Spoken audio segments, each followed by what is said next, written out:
Good morning, ma'am. I am Princess Juliana Abellon from BSBA 3B, reporter number 2. So my report for today is all about the role of a frontline manager.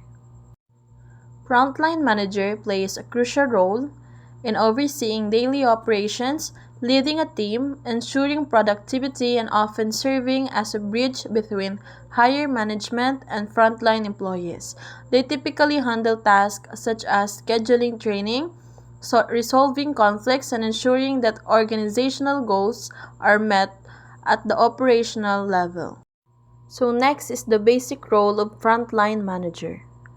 Basic role of a frontline manager is to oversee the day-to-day operations of a team or department. They are responsible for guiding and supervising frontline employees, ensuring that tasks are efficiently, goals are met, and quality standards are maintained. Additionally, they often handle employee scheduling, training, performance evaluations, and resolving any issues or conflicts that may arise.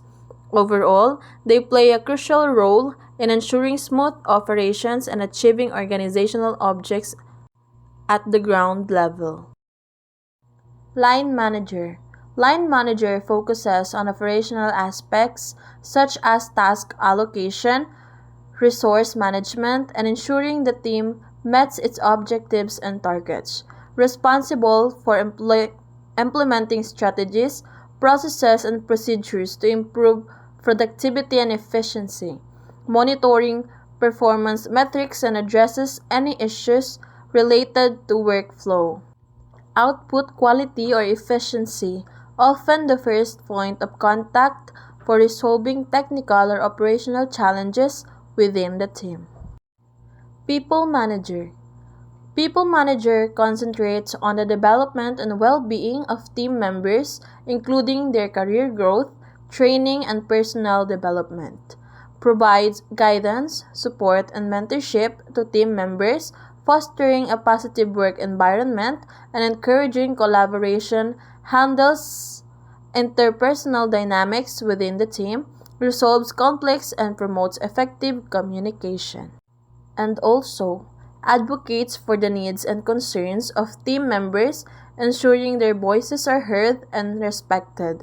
In summary, while the line manager focuses on operational efficiency and achieving goals, the people manager concentrates on the personal and professional development of team members creating a balanced and effective leadership approach. Respect role of HR and line manager. HR HR policy development is responsible for creating and updating HR policies and procedures based on legal requirements, industry, best practices, and organizational needs. Recruitment and selection. HR manage the recruitment process including sourcing candidates, conducting interviews, and making hiring decisions. Training and development. HR designs and implements training programs to develop employee skills and knowledge as well as career development initiatives. Performance management. HR oversees performance appraisal processes, providing guidance to line managers on setting goals, conducting evaluations, and addressing performance issues. Compensation and benefits.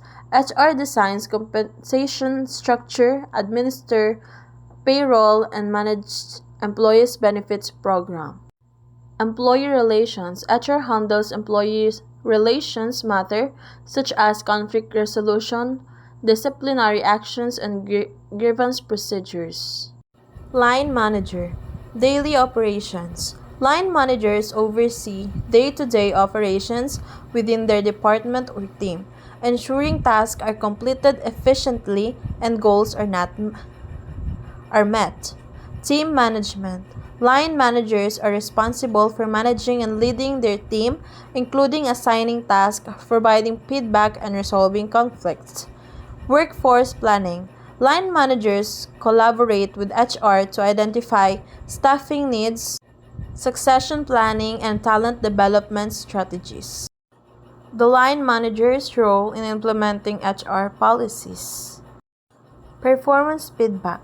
Line manager provide regular feedback and coaching to their team members to improve performance and foster professional development. Resource allocation. Line managers allocate resources, including manpower and equipment, to optimize productivity and achieve organizational objectives. Compliance.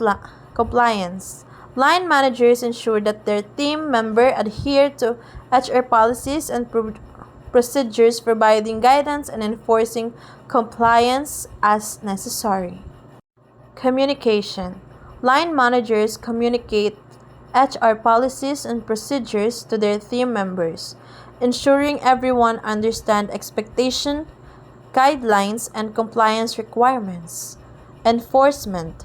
They enforce HR policies, consistently applying them fairly across the team and addressing any violation promptly and appropriately. Training and development. Line managers facilitate training sessions or provide guidance to ensure team members understand how to adhere to HR policies effectively. They also identify training needs and work with HR to address them. Monitoring and reporting.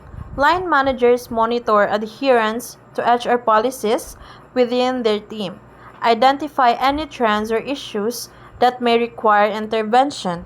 They report back to HR on compliance levels and any challenges faced in implementing policies.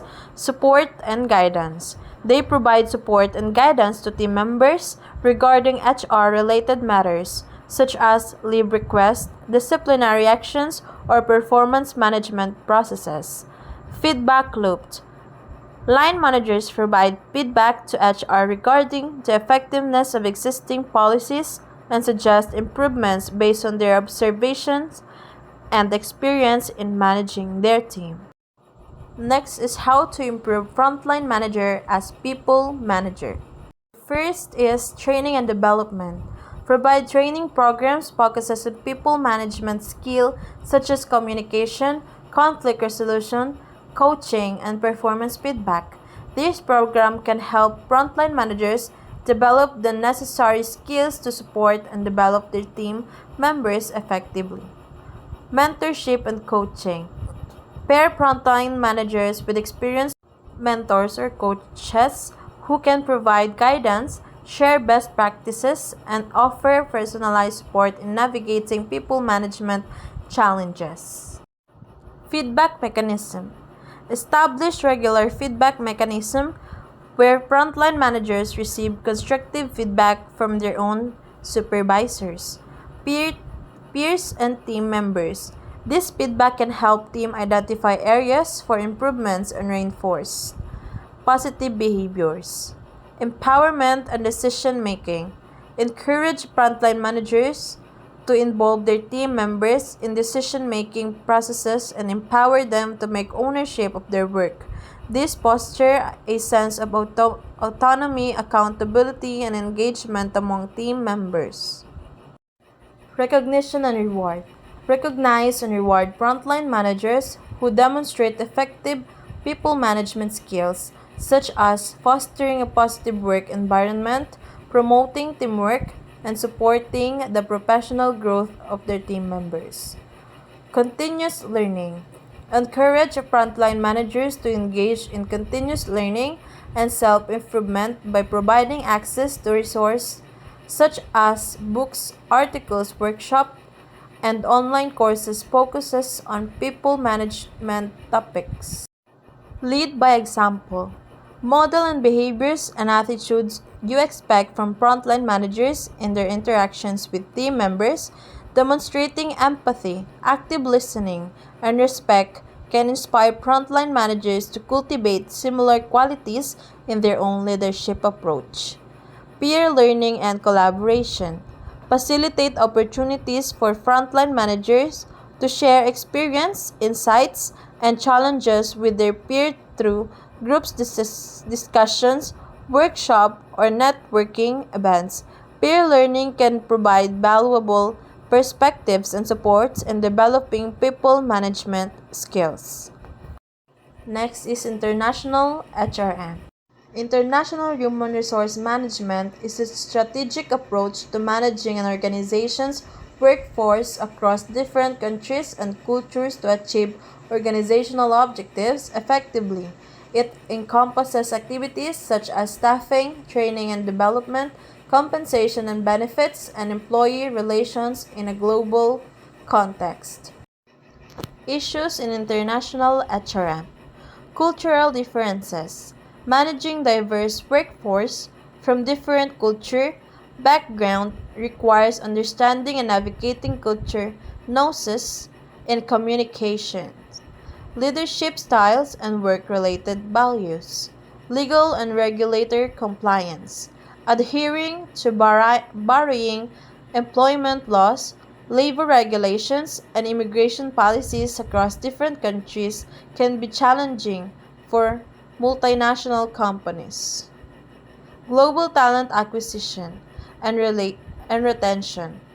Recruiting and retaining top talent globally while competing with local and international firms for skilled employees possess a significant challenge.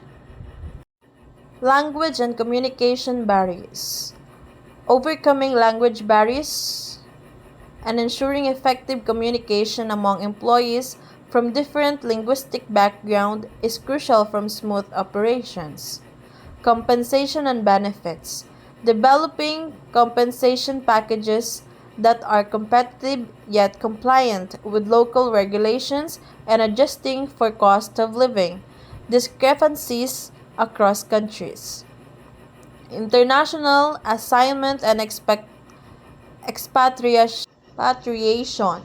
Managing expatriate assignments including selection, preparation, support, and repatriation to ensure the success of international ventures. Cross-cultural training and development. Providing training and development programs that enhance cross-cultural competencies and facilitate adaptation to diverse work environments. Global leadership development. Developing leaders who can navigate complex international business environment and effectively lead multicultural teams. Ethical and social responsibility. Addressing ethical dilemmas and social responsibility issues in different cultural contexts, such as human rights violations, labor exploitation, and environmental sustainability. Managing virtual teams. Overcoming challenges associated with coordinating and managing virtual teams dispersed across different countries and time zones. International organizational models. An international organization, also known as the Intergovernment Organization or an international institution, is an organization that is established by a treaty or other type of instrument governed by international law and possesses its own legal personality, such as the United Nations, the World Health Organization. Convergence and divergence. Convergence is when two or more things come together to form a new whole, like the convergence of plum and apricot genes in the placot. Convergence comes from the prefix con, meaning together, and the verb verge, which means to turn toward. The point where two things split off from each other is called a divergence. When you're walking in the woods and a phase of divergence in the path, you have to make a choice about which way to go. A divergence doesn't have to be a physical split. It can also be a philosophical division. Cultural diversity. This defined cultural diversity as the set of descriptive spiritual, material, intellectual, and emotional features of society or a social group including lifestyles, value systems, traditions, and beliefs. Think globally and act locally. Think globally, act locally. Urge people to consider the health of the entire planet and to make action in their own communities and cities. Long before government began enforcing environmental laws, individuals were coming together to protect habitats and the organisms that live within them. International HR policies. Candidate identification, assessment, and selection. In addition to the required technical and business skills, key traits to consider include cultural sensitivity, interpersonal skills, and flexibility. Cost projections. As the average cost of sending an expat family on an overseas assignment is between 3 and 5 times the employee's pre-departure salary, quantifying total cost for a global assignment is essential in the budgeting process. Assignment letters. Document and formally communicate the assignee's specific job requirements and associated pay in an assignment letter. Compensation benefit and tax programs. Identify the compensation benefits and tax approach that meets company objectives. Some common approaches to pay include home balance sheet, destination-based, net-to-net flexibility, and lump sum. Tax equalization, tax protection, or laissez-faire policies also may be incorporated. Relocation assistance. Assist the assignee with disposition or management of home and automobile shipments and storage of household goods, visas, work permits, and pre-assignment visits. Family support. Provide cultural orientation, language training, spousal support, educational assistance, home leave, and emergency provision. And lastly, managing expatriates is a complex task that involves a wide array of functions starting from selection and recruitment to training, compensation and repatriation. Here's a breakdown: selection and recruitment. The first step is expatriate management, is choosing the right candidate for the overseas assignment. Once again, this is Princess Juliana Abellon, reporter number 2.